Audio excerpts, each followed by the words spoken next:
இன்னைக்கு நேத்தா வந்துச்சு திருப்பரங்குன்றம் கோவில. எத்தனை ஆண்டு காலமாக பாரம்பரியமாக இருக்கின்ற ஒரு கோவில். இத்தனை வருஷம் இல்லாத ஒரு புது பிரச்சனை ஏன் இப்ப மட்டும் வருது?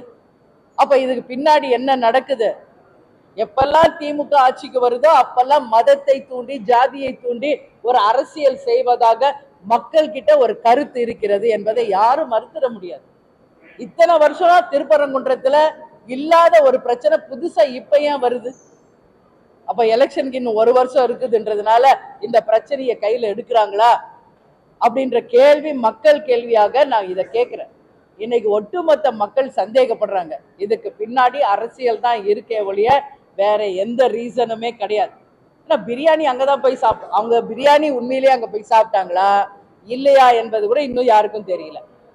அப்ப பிரியாணி சாப்பிடணும்னு அது என்ன 5 ஸ்டார் ஹோட்டலா மலை மேல ஒரு பாறையில போய் உட்கார்ந்து சாப்பிடணுமா? அது ஒரு கேள்வி. அதனால நிச்சயமாக எல்லா மதத்துக்கும் அவங்க மதத்தை சேர்ந்தவர்கள் உணர்வோட தான் இருக்காங்க. அதனால எந்த மதத்தையும் இன்னொரு மதம் தவறாக பேசுவதோ தவறாக சித்தரிப்பதோ அவங்க உணர்வை இழிவுபடுத்துவதோ நிச்சயமாக ஏற்றுக்கொள்ளப்பட முடியாது. இதை வைத்து அரசியல் செய்யணும்னு யாராவது நினைச்சா இதற்கான விளைவுகளை அவங்க சந்திக்க வேண்டி வரும் என்பதை நான் உறுதியா சொல்றேன்.